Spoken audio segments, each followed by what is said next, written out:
O HQCG é uma série de programas para discutir a criação e o desenvolvimento de histórias em quadrinhos com autores de Campo Grande, Mato Grosso do Sul. Esse projeto foi selecionado pelo edital Morena Cultura e Turismo, patrocinado e apoiado pela Lei Aldir Blanc, FEMIC, Sectur e Governo Federal.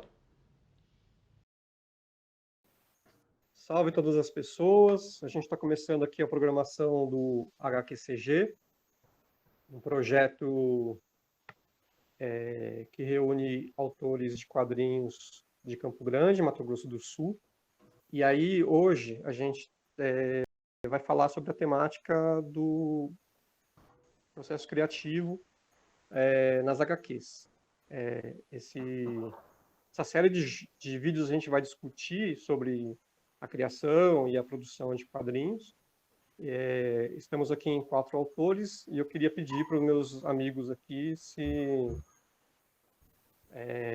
apresentarem. Pode começar o Manuel. Eu estou em cima, né? Começa, sou o primeiro. Bom, meu nome é Manuel Merlotti, eu sou criador de Lazarus Hunter. Essa tá ficando praticamente a minha alcunha agora. Sou nascido em Campo Grande, trabalho também em jornal aqui em Campo Grande, trabalho fazendo charges no jornal O Estado, e minha pegada hoje em dia é mais quadrinhos, né? Então eu cumpro o meu papel lá, faço a minha charge lá todo dia e me dedico o resto do tempo aos quadrinhos. É isso. Tonique. Pensei que ia ser o Anderson. Meu nome é Vanik Correia, sou arte educador, sou ilustrador e a maior parte do tempo eu estou ilustrando editorialmente, faço também história em quadrinhos de forma profissional e amadora também, né? Publicar os próprios livros também. Né? É basicamente isso. Anderson. Eu sou Anderson Barbosa, sou o criador do Perfect X, trabalho como designer gráfico e ilustrador, e às vezes pego um ou outro serviço de ilustração na área de quadrinhos, ou até para desenho para animação. Bom, eu sou Fábio Kiel, sou autor de O Chinelo da Alma, Onírica, Amálgama.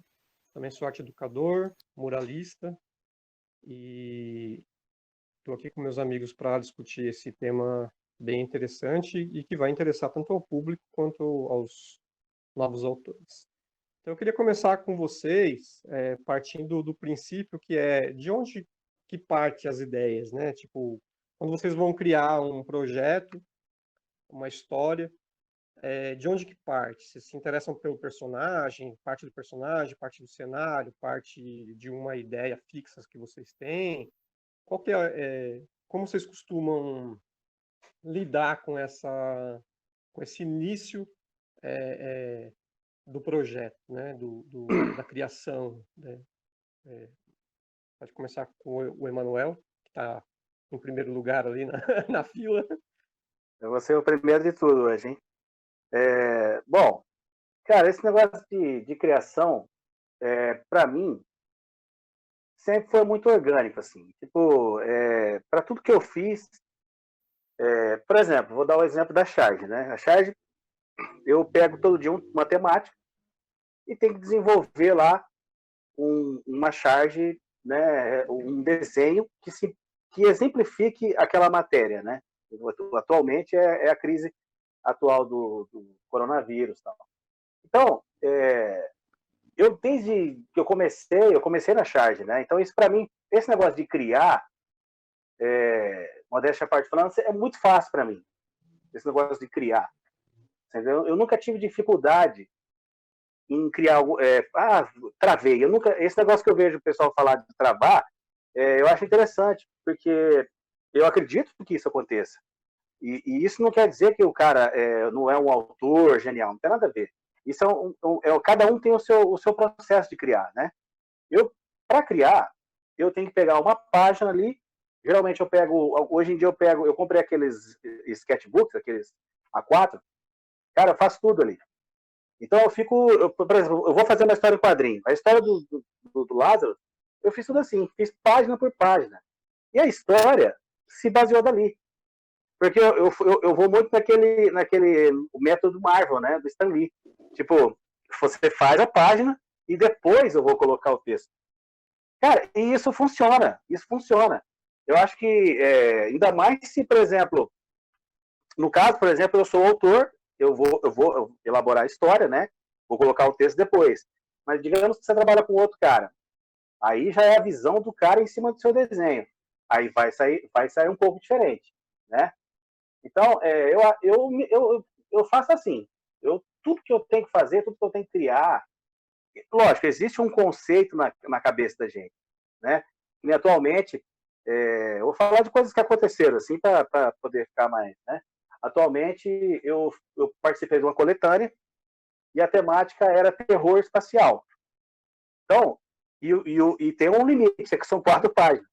Aí eu falei, cara, como é que eu vou fazer uma história de ficção, terror espacial, em 4 páginas? Cara, e quando eu comecei a fazer o troço no papel, as 4 páginas, bicho, fluiu, assim. E aí depois, quando eu fui colocar o texto, aí ficou mais complexo ainda a história. Quer dizer, é muito orgânico, é muito natural. Assim. É assim que eu crio. Nick? Eu achei legal essa questão do Emanuel falando, a questão do larga a mão do bloqueio, porque eu acho que tem que ter agilidade para produzir, né, Emanuel? Então, no caso de você trabalhando, você tipo, não tem tempo para ficar bloqueado, né? Eu acho massa isso também. Não tem como você ficar bloqueado. Você tem que tirar o seu, né, cara? Pão de cada dia. Isso muitas vezes acontece também de chegar um trabalho de hoje para amanhã e eu tenho que executar, não importa. Eu tenho que executar, né? Então, assim, na questão do processo criativo, dos quadrinhos, propriamente dito, eu sempre comecei pelo personagem. No caso, eu sempre começo, assim, entre aspas, pela capa, né? Ou pelo pôster. E eu visualizo os personagens e eu vou dando, assim, criando personalidades. A partir do momento em que eu começo a desenhar várias vezes o mesmo personagem. Parece que ele vai criando vida. Aquela coisa que parece clichê, né? Mas é verdade mesmo, você vai dando personalidade para ele. E fazendo o e se, né, cara? O what if, né? E se o personagem fizesse tal coisa? Se ele morasse em tal lugar, em tal época, né? No caso do Detalhes, a história foi baseada num sonho que minha esposa teve 2 anos antes da produção dele. E ela teve esse sonho, né? E a gente descreve isso no livro. E o sonho foi virando uma bola de neve e a gente transformou ele no livro, né? No caso do Amor Sobre Rodas, foi um desenho que eu fiz, eu tenho ele guardado ainda, e daquele desenho, eu criei o início da história. Ela demorou 3 anos e meio para ser produzida, né? E aquela coisa interessante, a questão que o Manuel falou, de produz o quadrinho e depois você vem encorpando com o texto, é uma técnica maravilhosa mesmo, Emanuel, porque assim, realmente porque existem os espaços de silêncio em que a gente pode deixar, né, os quadrinhos de silêncio. Eu gosto muito, né, dessas, até os animes também tem muito disso de espaços de silêncio, né? Então, muitas vezes eu deixo muito espaço de silêncio e acrescento pouca coisa. Tanto que quando o Sidney Guzman e o Daniel, do Pipoque Nanquim, quando eles leram Detalhes, eles acharam mesmo que tinha muito texto em algumas passagens do livro, né? E eu falei, putz, eu preciso melhorar nisso, preciso mostrar mais do que dizer, né? Então eu fui me aprimorando nessa questão de como contar uma história sem ter muito texto, assim, contendo textos básicos, né? Tanto que o próximo livro que eu quero fazer não vai ter texto algum, né? Eu quero trabalhar com as imagens e trazer essa questão da emoção com ícones. Eu vou usar ícones expressando o sentimento dos personagens, assim, né? Então, assim, vai ser uma narrativa que eu explorei ao longo de 4 anos que eu estou escrevendo essa história, né? Ela está lá, escrita, pronta, e agora eu vou começar a produzir ela. E essa questão da criação, realmente, eu bato em cima de que eu não consigo mais discernir essa questão do bloqueio, porque eu vivo da ilustração, vivo da arte, né? Então, eu não tenho tempo mesmo para para ficar bloqueado. Eu acabo fazendo outras coisas e dando um tempo para aquilo que eu estou fazendo, né, para que a mente descanse, né? Eu pulo para outro lugar, faço outra coisa e deixo descansando aquele material lá, para eu não ficar bitolado também, né? Então, esse é o meu processo de criação gira em torno disso. Tem uma coisa que você falou, Vani, que eu fiquei curioso, que é assim, você falou que você parte do pôster ali, né? Você começa a brincar com o personagem, isso tudo de forma gráfica, mas junto com esse desenvolvimento gráfico, você já vai escrevendo, o personagem é tal coisa, ou fica na sua cabeça? Não, fica na cabeça, cara, fica na cabeça. Eu não consigo colocar no papel aquela listinha de personagem tem tanto de altura. Isso para mim Aham, é RPG, tá ligado? Eu não consigo fazer aham. isso. Fica na minha Tem cabeça e vai desenvolvendo.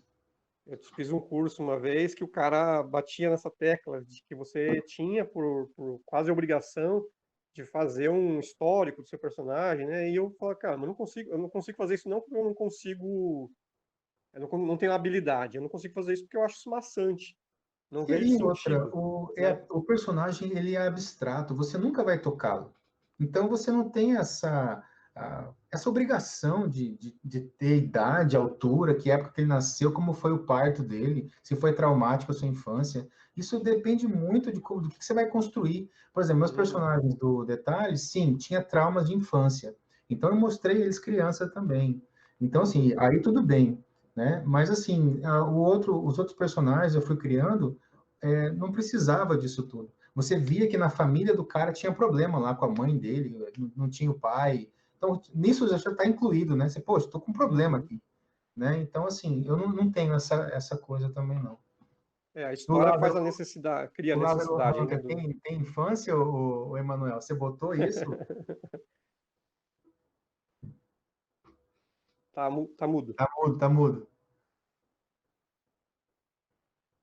Ah, desculpa. Não, ele tem infância sim, mas como o personagem já começa já com ele adulto e tudo mais, que são coisas que no recordatório, nas futuras histórias, a gente vai ficar sabendo. Uma coisa que eu vi outro dia, eu vou falar rapidinho porque o Anderson tem que falar aí. Ah, não, fica à vontade, o Anderson tem todo o tempo do mundo para falar. Porque assim, o que eu ia falar assim, esse lance de você construir uma história, esse negócio de você ficar explicando tudo, cara, isso é muito chato. A pessoa que, por exemplo, os caras estavam fazendo uma crítica sobre o Mad Max, esse último filme agora, que é genial, A É. Estrada da Fúria, que mereceu todos os Oscars. Cara, o filme todo ali você vai sacando. Não tem essa preocupação de falar quem que é aquele vilão, quem que é aquele cara, porque começou aquilo. Todos os personagens, você, no meio da trama, você consegue saber quem que é quem. Está tudo muito claro. Então a gente tem que ter esse cuidado, ou isso é de cada um também, né? Que nem, por exemplo, uma coisa que me ocorreu também, esse lance do Lázaro, por exemplo, como é um personagem que vai ter continuação, que vão ser várias histórias e quadrinhos sobre ele, talvez eu tenha que pensar esse lance que o Fábio falou aí, que é meio chato de fazer. Eu já pensei, aliás, já sei, eu já conheço o Lázaro total, assim, já sei exatamente tudo sobre ele, porque é muito orgânico, entendeu? Não é aquela coisa assim, eu sei qual que é a origem dele, todas essas coisas. Mas talvez seja legal você criar isso para você definir a personalidade na hora que você está botando o personagem ali. Tipo assim, recentemente, teve um cara aí que me segue, ele fez uma história em quadrinho, ele pediu o Lázaro emprestado para colocar. Você viu, Fábio? Você viu, né? Não Ele vi, pediu não. para colocar o personagem junto com a personagem dele. Ele fez uma história em quadrinho. O cara é bom pra caramba, bicho. Legal. E ele sacou o Lázaro. Só que ele colocou frases que o Lázaro falava lá que não corresponde ao Lázaro. Você entendeu? Corresponde à ideia do personagem, mas não o Lázaro em si. Mas eu deixei porque o cara tá dando a visão dele. É uma fanart, certo? Ele é o fã e o cara desenha bem, o cara é profissional. Mas é assim que é denominado, né? Quando alguém pega um personagem seu para poder falar sobre ele. Aí, então, quer dizer, não é o Lázaro que eu concebi. Mas o Lázaro, ele pode ser de qualquer um. Por exemplo, você está lendo o Lázaro, você faz o personagem, você faz a leitura do personagem. Então não tem muito esse negócio, né? Sei lá, É acho que que é mais ou menos isso eu aí. acho, é que eu acho que assim, as duas falas sua e do Nicolas elas conversam porque a sua história, como ela tem continuação, o personagem vai ter uma longevidade, então ele tem uma necessidade, né, de você ter esse background. O Vanik trabalha com graphic novels, né, com histórias fechadas. Então, assim, o que precisa o público saber, o público vai saber. O que não precisa, o que não tem necessidade de ser explicado, não tem necessidade, acabou, né? Não tem porquê. Você até usou um exemplo de um filme que a gente pode discutir, que eu não acho ele genial, coisa nenhuma, mas não é papo para esse programa, mas assim, uma coisa que você falou é isso. Os personagens eles vão se manifestando conforme o filme vai andando, né? E isso que é uma coisa importante. Aí agora eu queria ouvir o Anderson falando aí de onde que partem essas primeiras ideias, de onde que ele busca essas inspirações. Bom, tem umas questões aí que foram faladas. Por exemplo, essa coisa sobre o background do personagem. As pessoas que você conhece no seu dia a dia, você sabe o background de todas elas? E dessa mesma forma, você gosta das pessoas. Você simpatiza, faz amizade, e aos poucos você vai conhecendo as pessoas. Então, eu acredito que personagens de quadrinhos, como é o caso do Lazarus, como é o caso do Perfect Cheese, são aqueles amigos que você vai fazendo, vai conhecendo aos poucos. Aos poucos você vai sabendo um pouco mais sobre a vida dele. O Perfect X mesmo, eu passei por umas tirinhas, umas histórias dele, que apesar de serem tirinhas, eu faço como se fosse uma história continuada. Então, cada tirinha é um capítulo novo daquela história dele. Ele tem uma história que, depois que termina toda uma fase, toda uma saga dele, de repente ele volta para trás. Ele volta para trás e conta sobre o nascimento dele, a origem do nome dele, como ele ganhou a espada de plástico que ele usa para lutar, a faixinha tipo viking que ele usa, o fato dele gostar de viking. Tudo isso é explicado assim, de maneira orgânica, aos poucos. Então, acho que é bem isso daí. Os personagens, eles essa coisa de conhecer pessoas, acho que você falou uma coisa que tem tudo a ver realmente com contar uma história, né? Então, existem pessoas que você tem um conhecimento maior, que você convive mais e que você, né, e às vezes você precisa por algum motivo conhecer melhor aquela pessoa. E existem pessoas que, né, você conhece com menos intensidade, com menos nuances e tal.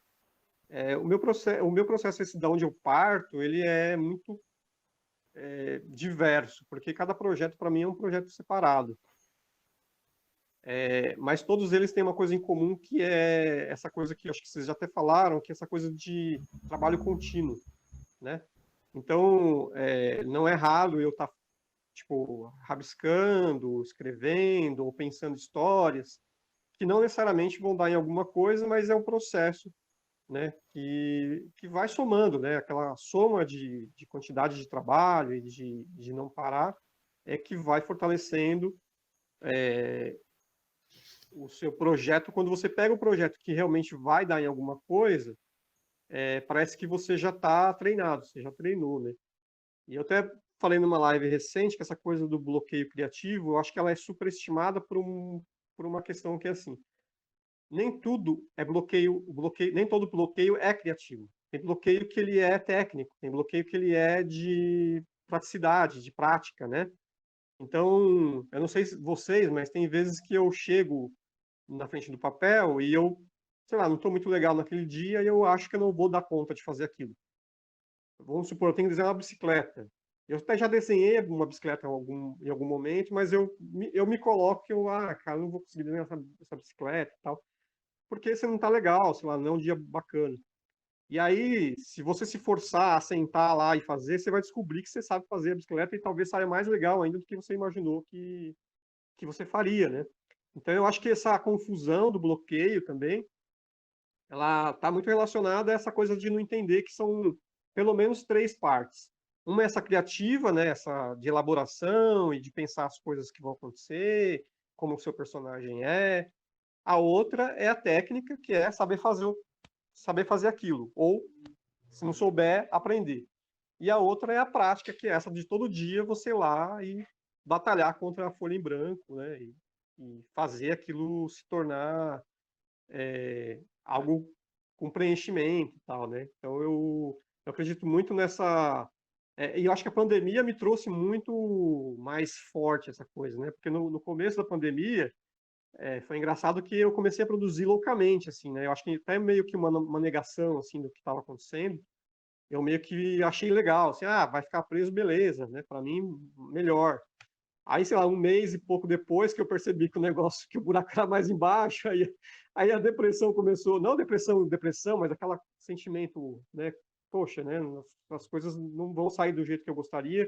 Tudo que eu planejei em 2020 caiu por terra. E aí eu comecei a ter bloqueio. E aí eu percebi que o bloqueio não era criativo, porque as coisas já estavam elaboradas. O que eu não tinha era sentado para fazer. E aí eu vi que o bloqueio não era o bloqueio criativo, era o bloqueio prático e o bloqueio técnico, né? Que muitas vezes, por estar chateado, eu achava que não dava conta de fazer aquilo. Mas eu me esforcei para sentar todos os dias, até porque não tinha o que fazer também, né? Então eu tinha que enfrentar aquilo ali todo dia. E aí acabou sendo um exercício que trouxe até novos olhares para o meu próprio trabalho, assim, acho que foi bem interessante. E aí eu queria até aproveitar, né, eu nem está aqui na lista de perguntas, mas eu acho que é interessante, a gente ainda está nesse momento conflituoso ainda do vírus, né, ainda tem um caminho aí para andar. Queria saber se esse momento de quarentena, de incertezas, porque não é só você ficar em casa, ou você lidar com ir para algum lugar de máscara, ou enfim.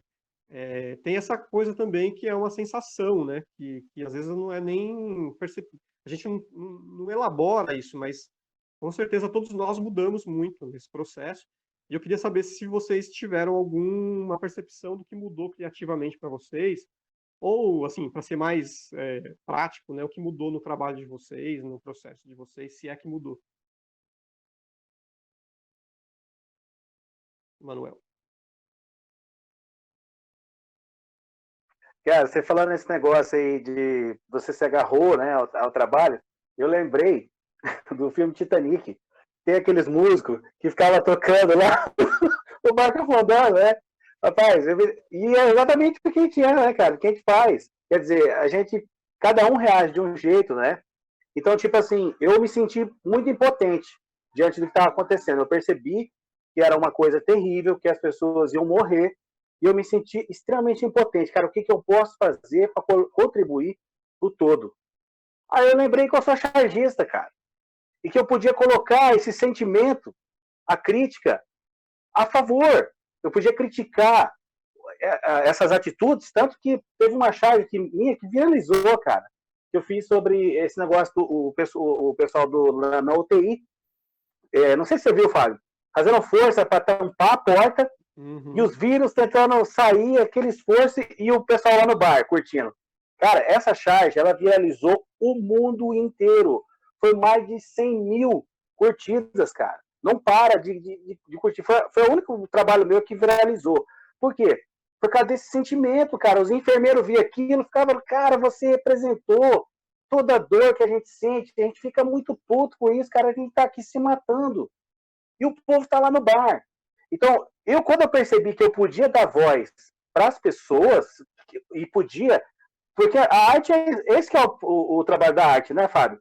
Cara, a gente, a gente se sente, não, o que a gente faz é... Cara, o nosso trabalho é fundamental.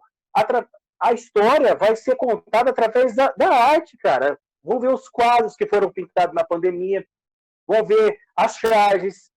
Cara, a gente está contribuindo para contar a história. Então, eu automaticamente eu comecei a perceber que eu poderia contribuir, né? Que eu não era tão assim de, não, eu estou em casa aqui, estou cuidando do meu e acabou. E também como cidadão, cara, eu não saí para canto nenhum. Esse negócio que o Fábio falou também, cara, que diferença faz para um artista esse negócio de ficar em casa, de se, né, com o lockdown, né? Cara, isso aí pra gente é normal, ficar em casa, a gente é introspectivo, a gente adora ficar no nosso espaço. Então, não mudou muito nessa questão. Mas, assim, teve o lance primeiro que era aquela coisa, não, eu vou ter que trabalhar em casa agora, vou produzir, né? Depois veio a paranoia, cara, será que isso aí vai chegar aqui? Então, tudo isso aí influenciou no meu trabalho. Cara, eu realmente sou outro artista hoje. Sou outro artista.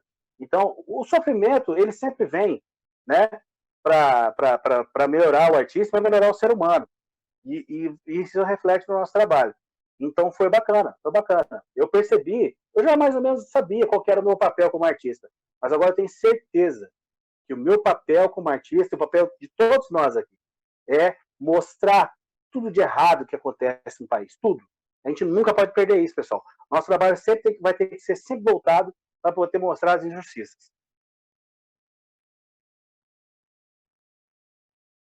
Nick?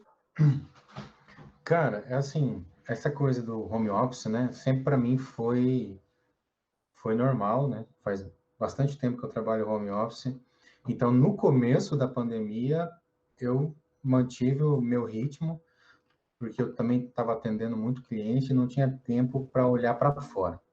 Mas aí, quando a pandemia realmente se tornou realidade, porque chega um momento em que você bloqueia, né? Não quero ver isso, não quero ver notícia, não quero ver nada.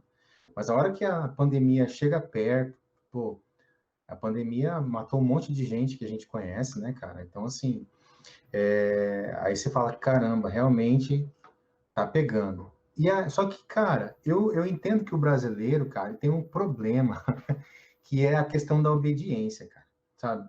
O brasileiro, ele tem um problema de obedecer os mais velhos, de obedecer os pai e mãe.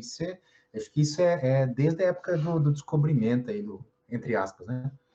Então, cara, eu vejo, cara, os bares cheios, mano.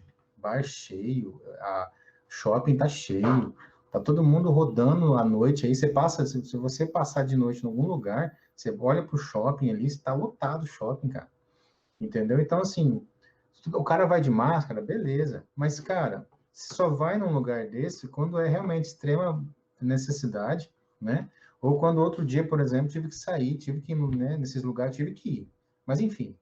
Mas todo dia, cara, a galera tá no bar ali, cara, né? E você fala, pô, cara, parece que só eu tô errado nisso tudo, né? Os cara, porque o vírus não tá pegando o cara, tá pegando só quem eu conheço, né? Então, o que você faz com um negócio desse? Eu sou muito a favor em relação a isso hoje, em relação ao que o Manuel falou, de realmente você mostrar o seu trabalho, você expor, você falar, cara, o que está acontecendo está ruim mesmo. Por exemplo, cara, essa farra do Covid que teve, farra do Covidão, e agora as pessoas tomando vacina na frente dos idosos, tomando lugar, gente que tem sobrenome, entrando na fila, entrando, sabe? E, cara, umas coisas assim, você fala, cara, realmente tá demais.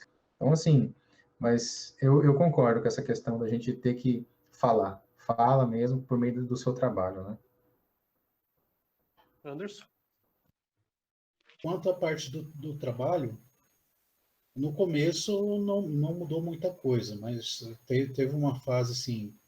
O meu trabalho não é só a parte de ilustração, não é só a parte de desenho, tem também o trabalho de design. Muitos clientes que eu atendi eram bares, eram restaurantes, essas coisas assim, fecharam tudo. Então, no começo da pandemia, foi um pouco triste essa parte financeira, porque não estavam fazendo serviço, não estava entrando dinheiro.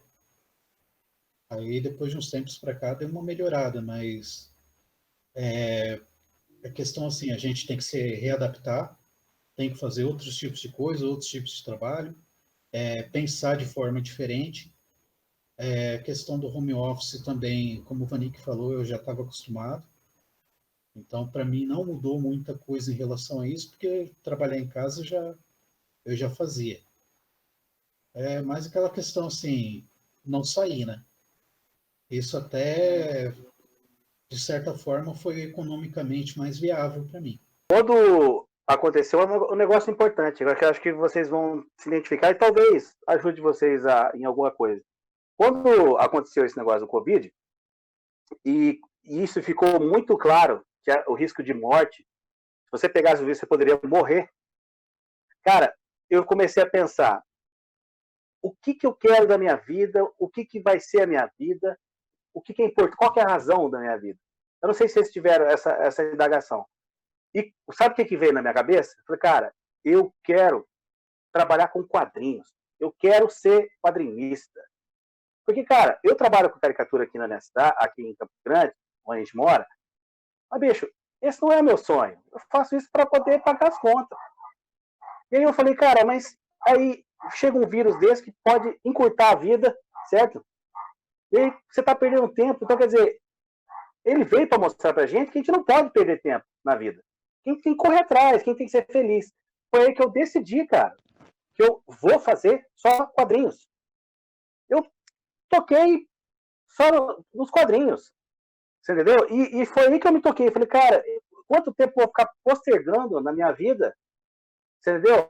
Para não fazer o que me dá, o que faz sentido na minha vida. Então, isso me ajudou também a focar. Tanto que eu fiquei, hoje, atualmente, eu ainda faço uma caricatura ali, outra ali. Mas eu tô, cara, 70% focado nos quadrinhos. Estou fazendo só os meus projetos, cara. E estou participando de tudo que é projeto.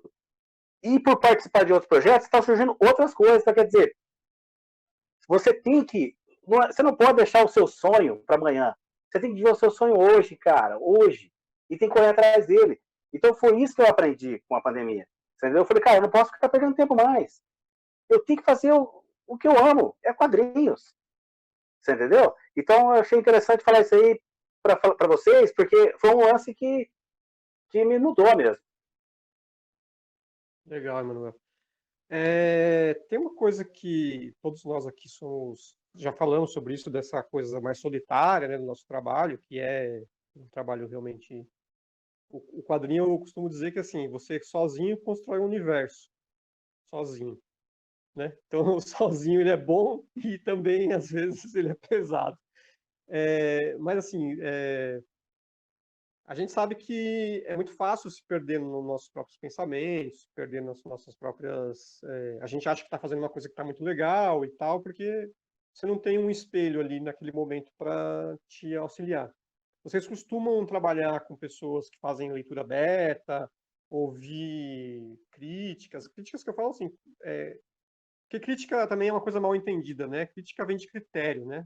Crítica não é falar mal, crítica vem de critério. Então, pessoas que têm um critério que possam ajudar vocês a desenvolverem melhor o trabalho de vocês, vocês conseguem contar com essas pessoas, vocês têm esse núcleo de pessoas, como vocês costumam trabalhar?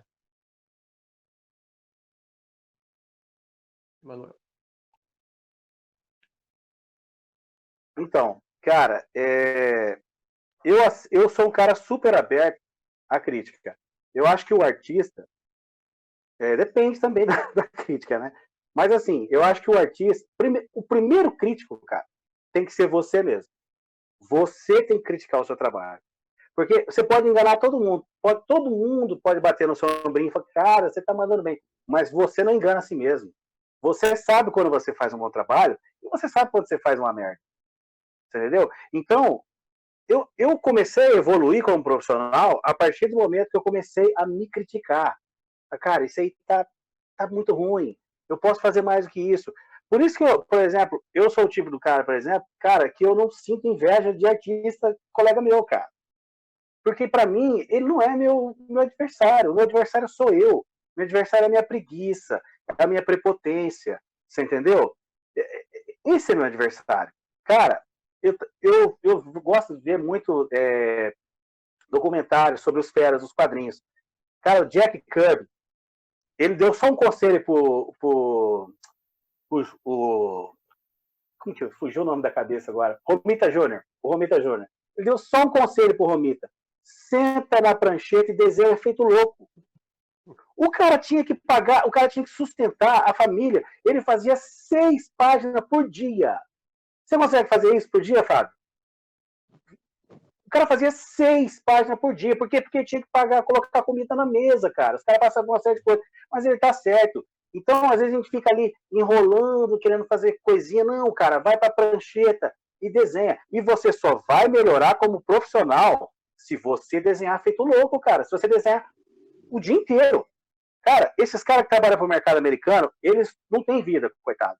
Mas olha o traço desses caras. Às vezes é uma coisa meio enlatada tal, mas tecnicamente o trabalho dos caras é perfeito. Por quê? Porque o cara faz aquilo todo dia, ele acorda às 6 horas da manhã e vai dormir 2 horas da madrugada, cara. O outro dia tá fazendo a mesma coisa. Se você pegar as primeiras páginas do John Byrne, cara, é uma porcaria. Mas ele lá no meio, lá, ele tá picando, cara. Por quê? Foi na prática. Foi todo dia, desenhando, desenhando. Então, é assim que a gente vai evoluir como profissional. Entendeu? E sem aquelas frescurinhas de... Cara, outra coisa também. Lá no meu Instagram. Por exemplo, o Fábio, quando a gente se conheceu no início, ele não curtia muito os meus desenhos, não. Mas depois, assim, lá pra frente, eu comecei a perceber que ele começou a curtir uns quadrinhos meus. Ele curtia as caricaturas. Mas ele quase não... Eu percebia. Então, isso era um termômetro. Eu falei, ó, eu já tô chamando a atenção já pro lado crítico do Fábio. Já tá começando... Então, quer dizer, o feedback de um profissional também é essencial, cara. Tipo, fã, ele tem a visão de fã, você entendeu? E às vezes ele não quer, ele quer só te incentivar. Mas quando um colega seu vai lá e curte o seu trabalho, ou quando de repente um cara curte o seu trabalho e você vai ver o trabalho do cara, bicho, tem um americano que me segue, ele curte meu trabalho, vocês precisam ver o traço do cara. O cara trabalha pra Marvel. O cara é bom pra cacete, cara.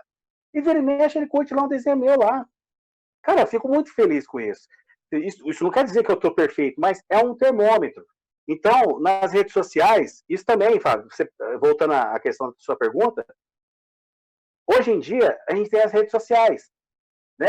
Antigamente, era mais difícil, né? Você só tinha o feedback quando já estava publicado. Hoje a gente já pode fazer uma prévia, a gente já pode publicar alguma coisinha lá. Então, mas tudo tem relação com esse negócio de você se cobrar mais, entendeu? Como artista, e ter esse feedback, ficar esperto com esse feedback. Acho que é importante. O Vanik eu sei que tem os leitor beta, que a gente já trocou ideia sobre isso, né? Fala aí, Vanik. Sim, sim. E eu acho interessante isso, sim, alguém lê o livro muito tempo antes de publicar. Eu sou a favor, sim, de ter uma outra pessoa para... Assim, eu também sou muito crítico do meu trabalho, viu, Manuel? Eu olho o meu material, meus materiais antigos e falo assim, cara, como que alguém me moleque, né? contratou? Como que alguém me contratou? Só que, assim, foi uma oportunidade que eu vejo. Tipo, se o cara não tivesse acreditado no meu trabalho, naquela porcaria de trabalho, eu não estaria onde eu estou, né? Então, assim, cara, levanta as mãos pro céu, cara, porque foi o cara que moldou o seu processo de construção do seu estilo, né? Então, assim, o Detalhes, por exemplo, como é um livro grande, 256 páginas, né? Eu tive vários amigos que leram ele, imprimi em formato A4, ficou um calhamaço, assim, de A4, parecia uma resma. E aí eu encadernei, acho que 4 ou 5 cópias e entreguei na mão deles. E eles editaram o livro para mim. Tipo, tava de um jeito, eles vieram, cara, esse texto aqui tá esquisito. E eles não eram leitores de quadrinho, eram leitores. Então trouxeram uma visão para mim, porque eu achava que estava bom. Quando eles vieram com a visão deles, eu falei, puxa, realmente dá para melhorar.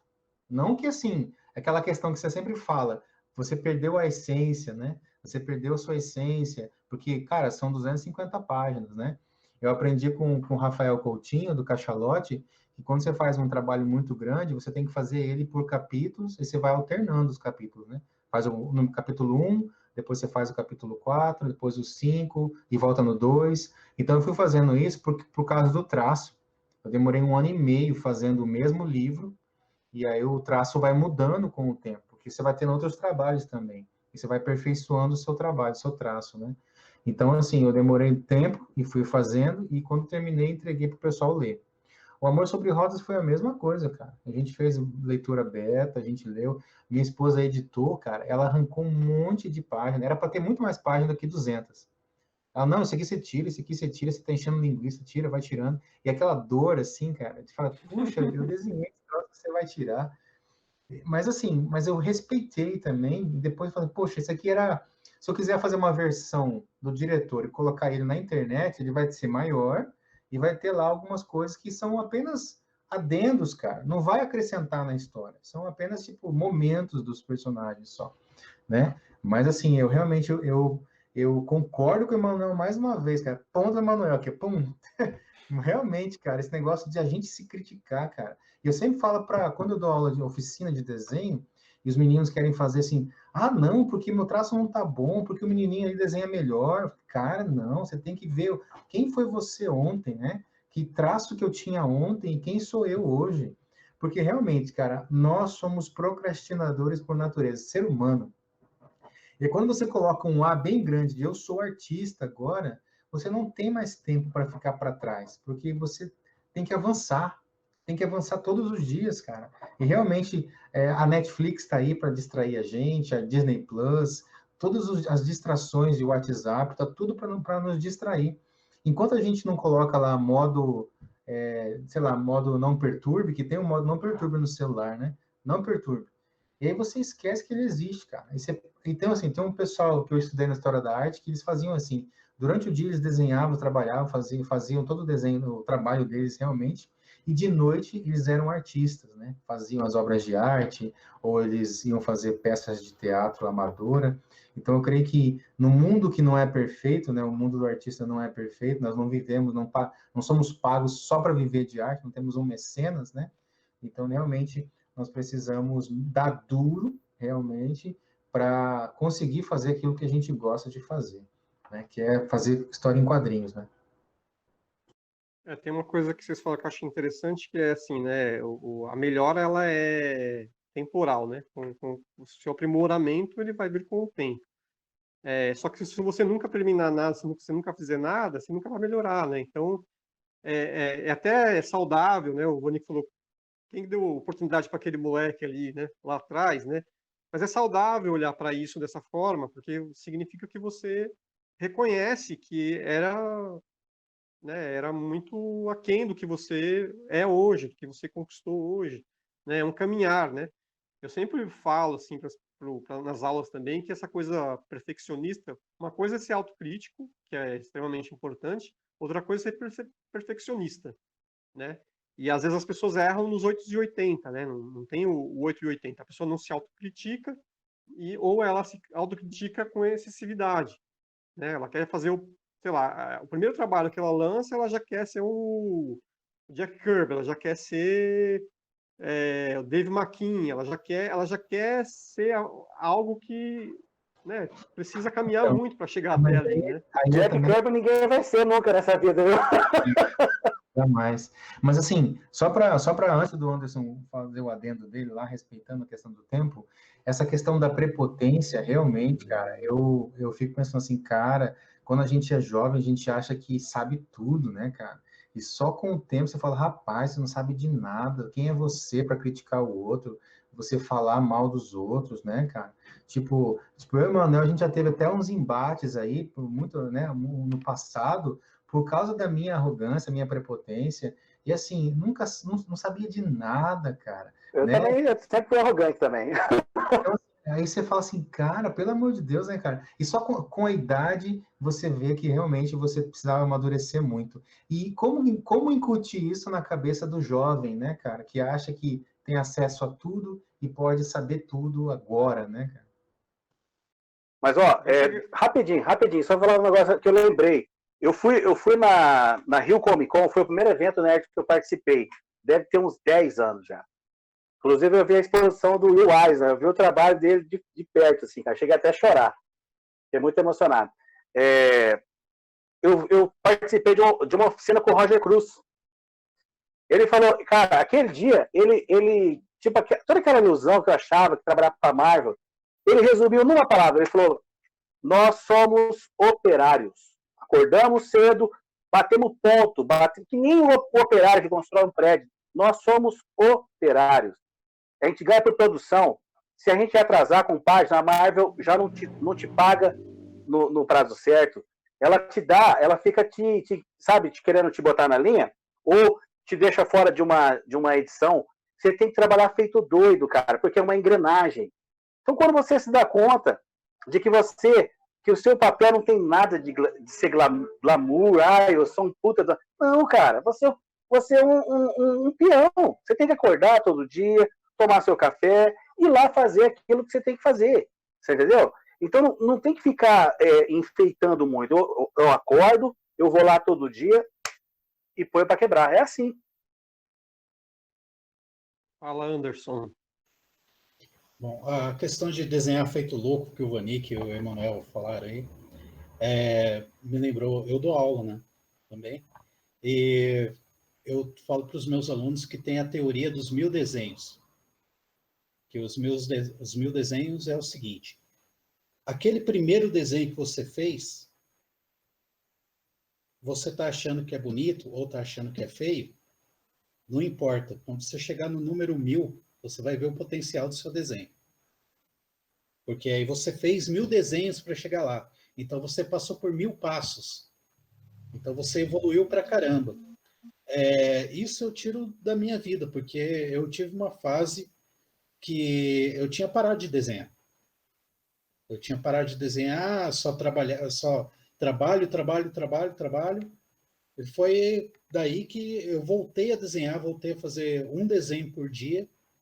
De repente eu estava criando o Perfect X, de repente eu estava fazendo outros trabalhos. Então, é aquela coisa. E se criticar também, se criticar muito, porque eu vejo os primeiros desenhos que eu fiz, o Perfect X mesmo, o traço hoje é outro. O jeito que eu vejo a linha dos quadrinhos dele é outro. E provavelmente amanhã vou ver diferente também. Provavelmente daqui para os próximos desenhos vai ser bem diferente, vai ser outra visão. Eu cheguei a encaminhar alguns quadrinhos deles, os mais antigos, para um desses concursos que teve aí de quadrinhos esse ano. E eu não entrei, mas me fizeram uma avaliação interessante, que eu tinha que a questão dos traços, né? Até pensei assim, eles podiam ter visto os traços novos, né? Mas falaram uma coisa assim que aquilo ali marcou. Falou assim, a comédia que você trabalha está interessante, mas talvez você tenha que olhar melhor o tempo de comédia. Aí eu comecei a pensar, eu posso trabalhar essas coisas de uma forma bem diferente. Então, assim, essas avaliações, sempre uma pessoa, um profissional que chega a ver seu trabalho e fala, você está seguindo por um bom caminho, mas você já pensou em fazer isso? Toda crítica é interessante. Claro que existe as destrutivas, sempre vai ter aquelas pessoas que são mais arrogantes, né? Mas a gente, como todo mundo já falou, a gente também é super arrogante. Eu já fui super arrogante pra caramba. A humildade vem com a idade, né? Olha, meu irmão. E outra coisa também é que, assim, o Emanuel falou de artistas de fora que privilegiam o nosso trabalho, né? Poxa, eu recebi curtida do Simon Bianchi. Simon, acho que é Simone Bianchi. É homem, mas é Simone o nome. Que desenha Spawn, desenhou Superman, Batman.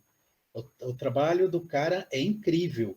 É incrível. Eu queria desenhar daquele jeito. Eu vou ter que comer muito arroz com feijão para chegar naquele nível lá. Só que é muito interessante você ver um cara de fora, um cara que está lá no mercado todo dia, e o cara olha o seu trabalho e acha interessante. Voltando um pouco, a gente acabou falando muitas coisas, fugiu um pouco do tema, eu vou voltar para o tema, só para a gente encerrar. Eu sempre tive pessoas que leram meu trabalho com antecedência, assim como o Vanek falou.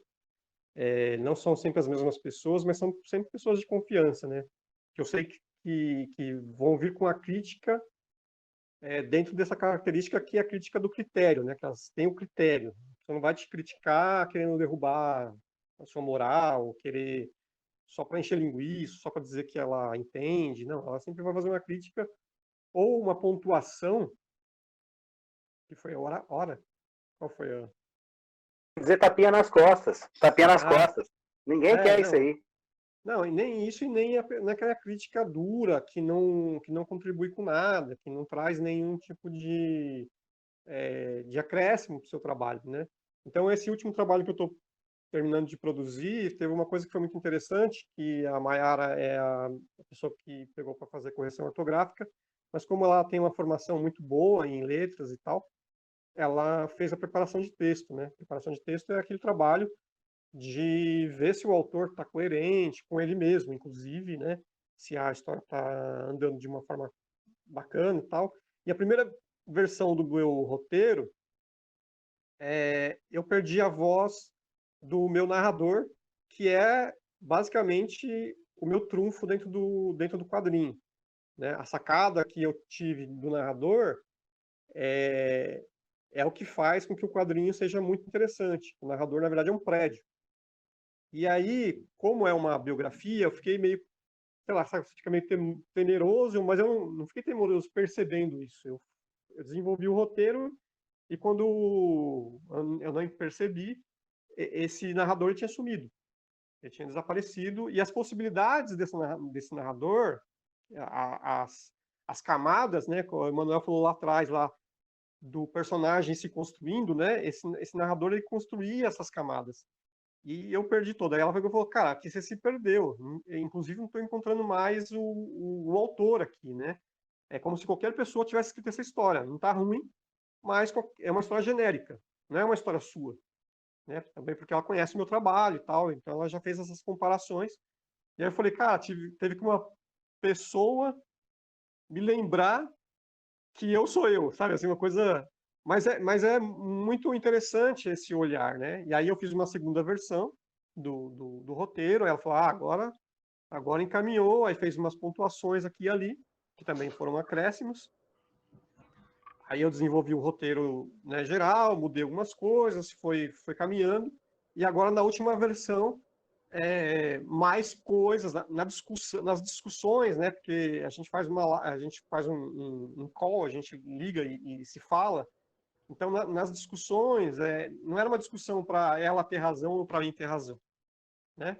É uma discussão para que o trabalho seja um trabalho cada vez melhor, cada vez mais bonito, cada vez mais interessante. E aí, a coisa mais interessante dessa última etapa aí, vamos dizer, é que a gente ficou preso uma semana numa palavra, apenas uma palavra. Porque eu tinha colocado uma palavra, ela falou que essa palavra era interessante, mas ela levava para um lado negativo, então ela deu uma outra palavra. Só que essa palavra que ela deu é uma palavra que não é muito conhecida, não é muito comum. E aí o leitor beta falou assim, você errou o português aqui. Você queria dizer tal coisa. E aí eu falei, não. E aí eu percebi que essa palavra que ela escolheu, apesar de muito legal, também criava um ruído. E aí a gente ficou, cara, uma semana discutindo uma palavra. Parecia papo de maluco. Mas só para trazer o quão interessante né, esse embate, que é um embate positivo, né, de duas pessoas ou mais, né, porque também tem os leitores betas, as pessoas que também leram fora ela, que trouxeram as nuances de falar, olha, aqui eu não entendi muito bem, o Vanik falou, né, isso aqui está enchendo linguiça, isso aqui eu não entendi muito bem, né, isso aqui está muito legal, mas na sequência já se perdeu, Ô, né, então eu Fábio, tive que acrescentar, pode falar. eu queria te perguntar sobre essa questão de você ficar perdido. Você tem ideia de como que aconteceu esse momento de você ficar perdido? Foi ao longo do escrevendo o texto ou já produzindo o quadrinho que você acabou se perdendo? Foi no roteiro, porque pela primeira vez eu fiz um roteiro inteiro antes de ir para os finalmente, né? Foi a primeira vez que eu, né, roteirizei inclusive com thumbnails e tal. O que aconteceu foi assim, como é uma biografia e a personagem, eu não posso falar porque eu tenho que ficar falando quem que patrocinou e aí vai dar um rolo, né? Então, para simplificar aqui no nosso e não estender muito, a personagem, a personalidade, ela escreveu um livro em terceira pessoa. E esse livro apesar de eu ter lido outros livros sobre ela, esse livro ele meio que é o livro principal que eu me baseei. E aí eu quis puxar muito do livro dela para dentro da história. E aí eu esqueci a liberdade poética, eu esqueci, assim, e eu não esqueci, não foi uma coisa que, assim, eu tô lembrando que eu esqueci, sabe? Eu fui meio carregado por aquele sentimento de não errar a história dela, de não fazer uma cagada com a história dela, até porque ela já teve um apagamento histórico e tal. Então foi um receio, e acho que todos vocês sabem qual que é o projeto, então, né, foi um receio, assim, de cagar com a história. Só que com esse receio, eu caguei a história. Isso que foi o mais maluco, né? Foi aí que Não, mas eu me perdi. tá ficando bem bacana, tá ficando sensacional, sensacional. Obrigado. Por estar falando de uma artista, a própria imagem já fala por si, né? Acho que não tem jeito de homenagear um artista, você está falando uma história em quadrinho, já desenhando, já... As palavras são importantes também, né? Mas a arte tá impactante, tá muito bom. Tem uma dúvida que eu queria fazer sobre essa questão, que assim, nós três aqui somos autores, né? A gente faz o próprio quadrinho. Nós quatro, desculpa, perdão. É porque eu não contei eu, né? Que eu tô falando. Nós quatro. Então, somos autores. Então você tem que entender o seguinte, que são 3 processos. Primeiro você vai desenhar, certo?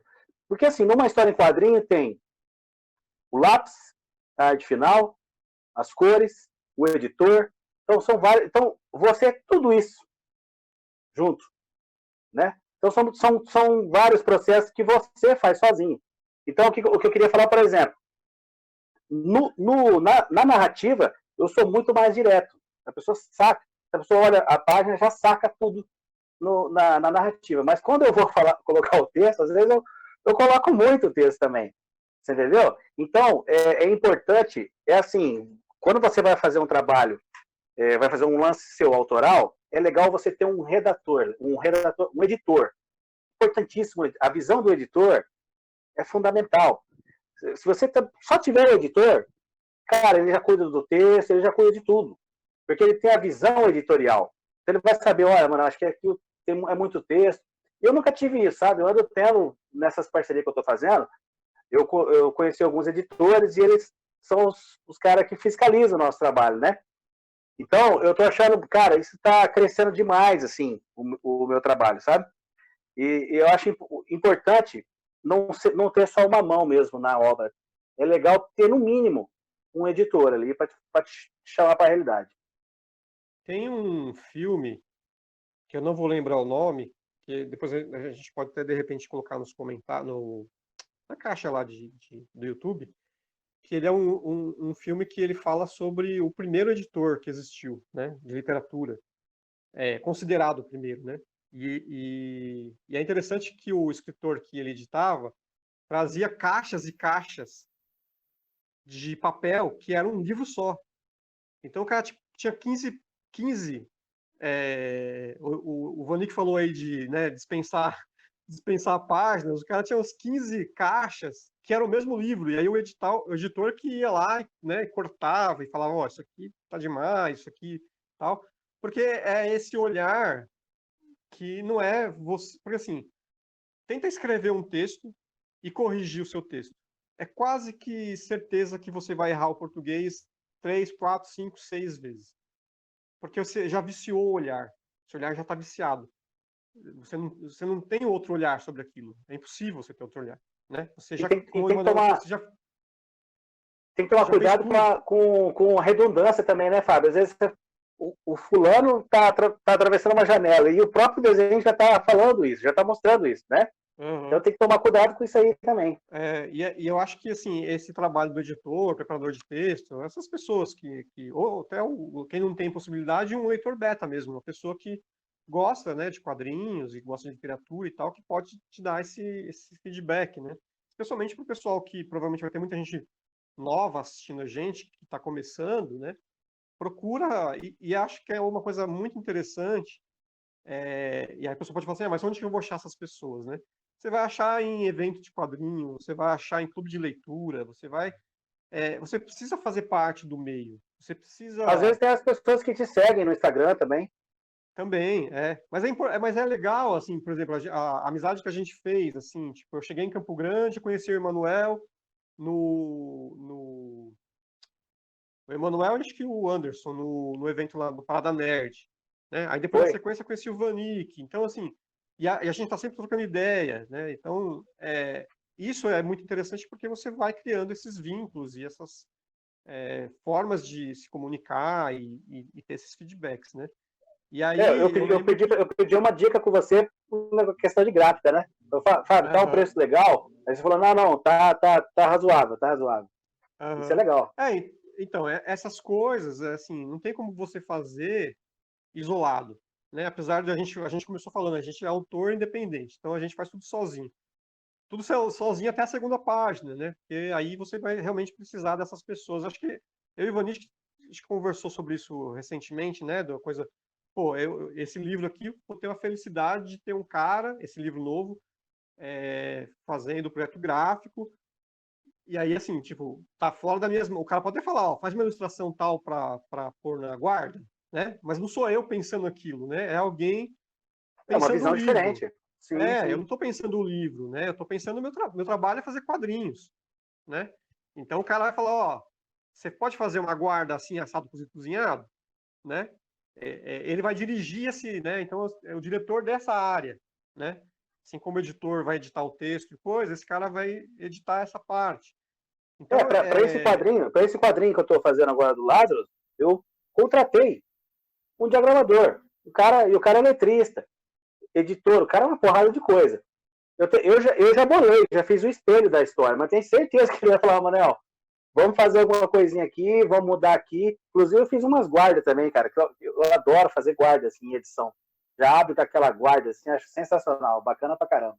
Mas é isso aí, tipo, é bom você ter essa visão de um cara que ele, tipo assim, visualmente, né, ele enxerga visualmente a sua edição, né, diferente da gente como artista, né. E ele sabe, por exemplo, que qualquer toque que ele der ali vai ajudar para vender também. Você entendeu? Exatamente. Acho que é interessante por isso.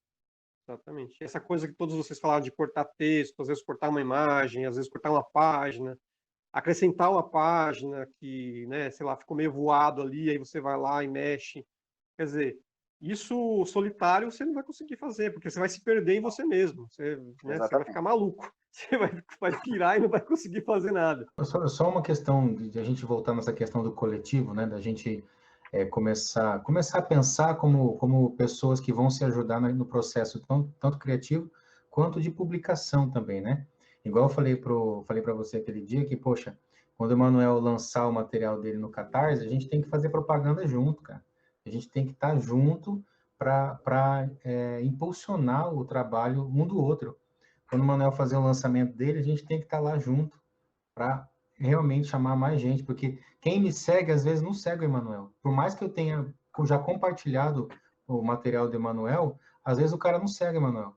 E assim sucessivamente. Então, assim, não é uma questão de... Por exemplo, o meu público, falando na real, o meu público não é o mesmo público de vocês.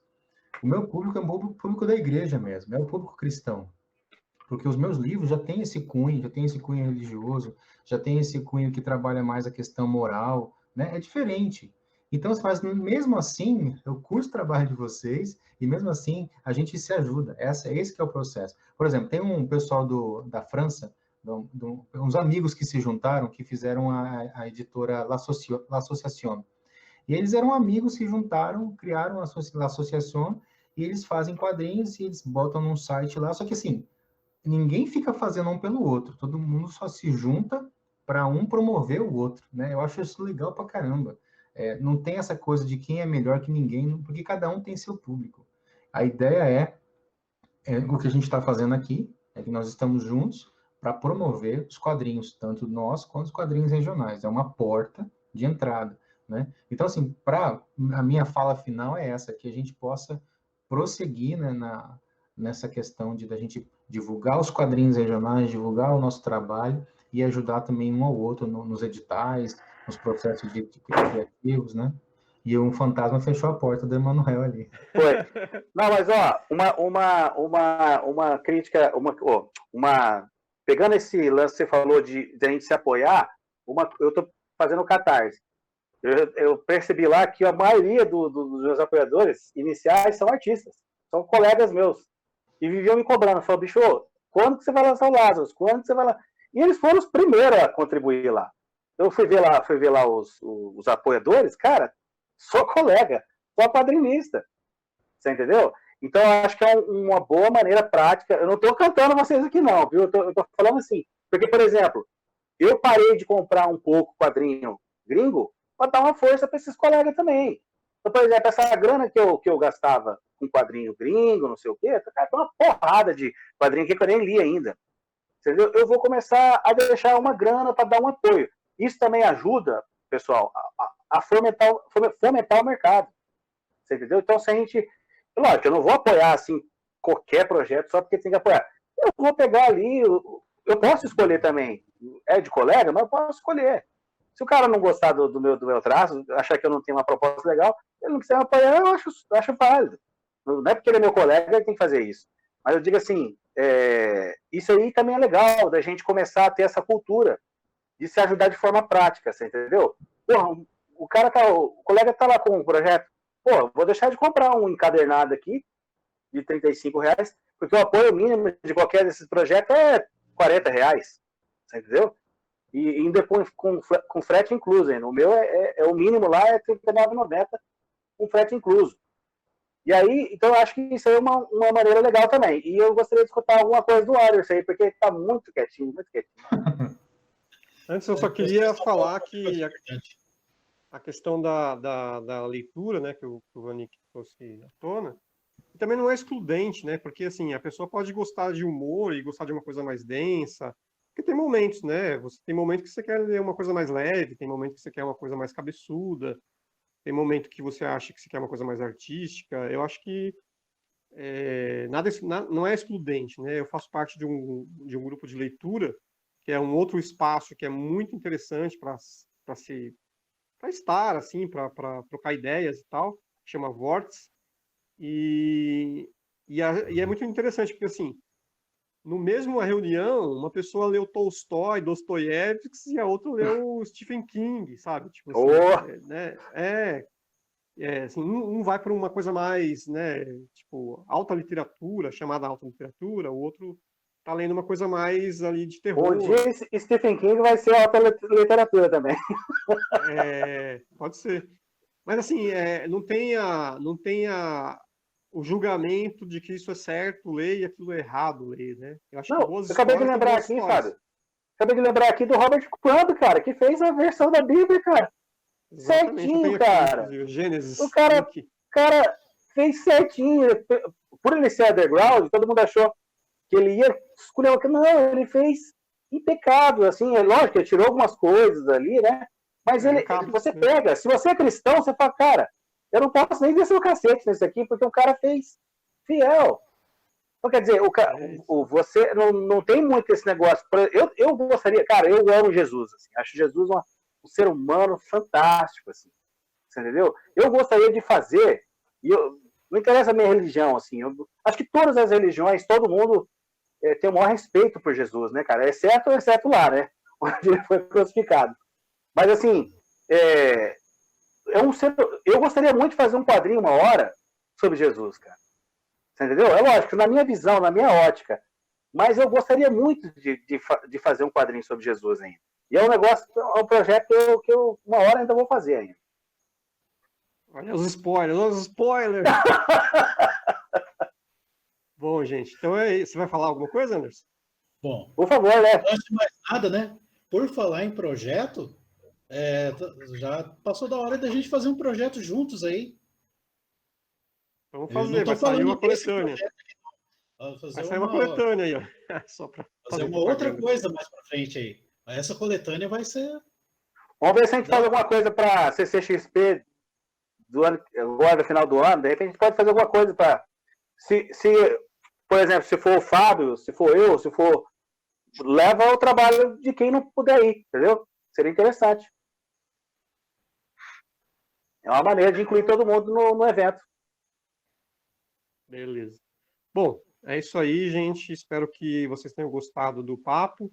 A gente ainda tem mais 4 episódios. Vamos falar de muitas outras temáticas relacionadas à criação de quadrinhos, sempre com os 4 autores. Somos autores de quadrinhos de Campo Grande, Mato Grosso do Sul. Então, até o próximo HQCG. Grande abraço É a isso aí. todos. Abração.